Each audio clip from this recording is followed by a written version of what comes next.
Sorti en 1991 sur Mega Drive, Veritex est un shoot'em up vertical, développé par Opera House et édité par Asmik, un éditeur à qui l'on devait des titres assez mineurs sur la bécane, comme le jeu de catch Cutie Suzuki ou le RPG Super Lead. En ce sens, Veritex représentait probablement pour eux un projet d'envergure, ce que la présence du producteur de Midnight Resistance semble attester.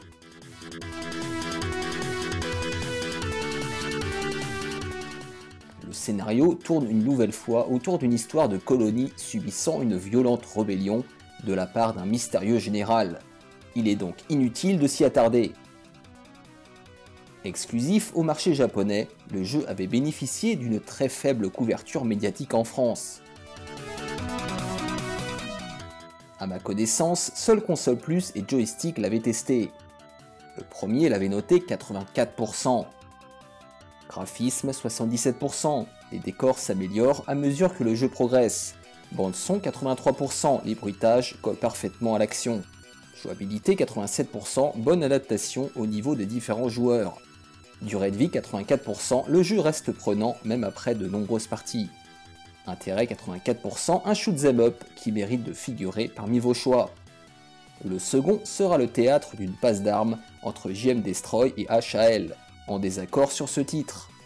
Agrémenté par des musiques digitalisées qui pourraient presque faire concurrence à Jean-Michel Jarre, ce shoot'em up à scrolling vertical plein écran d'Asmik est un très bon produit, juste un ton en dessous d'Alest, ce qui est déjà une référence.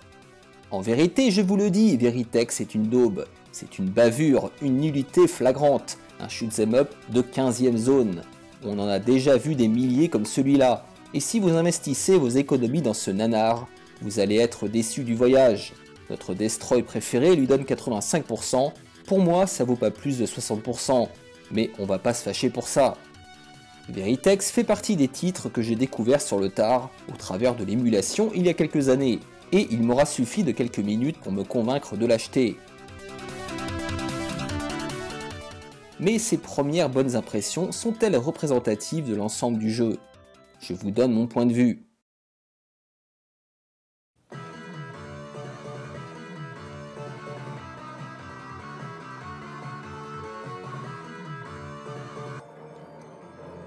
Graphiquement, le titre de Opera House alterne entre le bon et le moins bon.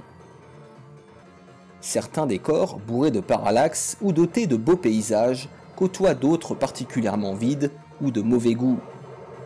Mais ne soyons pas trop durs, Veritex est d'un abord plutôt agréable à l'œil, avec des sprites colorés et des effets graphiques réussis, qui pénalisent parfois la lisibilité, il est vrai, notamment dans le niveau 3.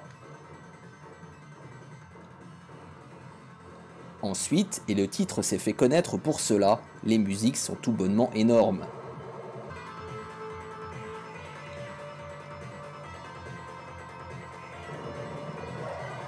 Dynamiques et proposant des mélodies entraînantes, elles vous feront l'effet d'un shot de Red Bull.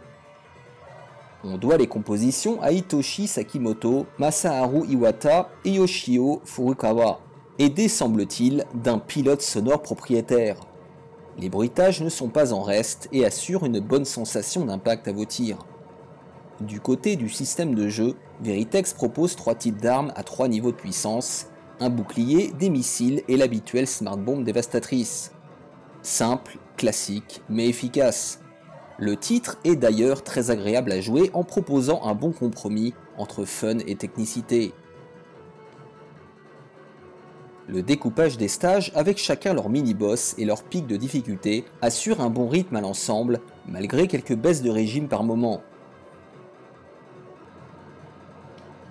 On ne s'ennuie pas dans Veritex, le système de checkpoint, plutôt discret, donne l'impression de ne jamais être interrompu. Celui-ci ne se montre pas trop punitif pour le joueur occasionnel et les 5 petites vies vous permettront assez rapidement d'en voir le bout. Ce qui me fait dire que Veritex est un jeu relativement facile, malgré un dernier boss Rotor. Gardez donc bien vos munitions pour la fin.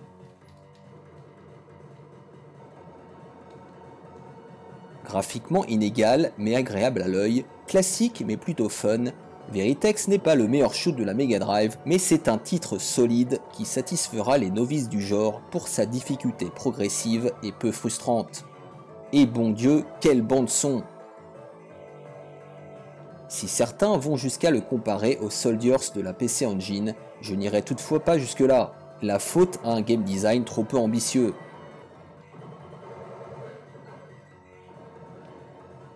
Mais il est clair que Veritex mérite mieux que son nom d'antidépresseur.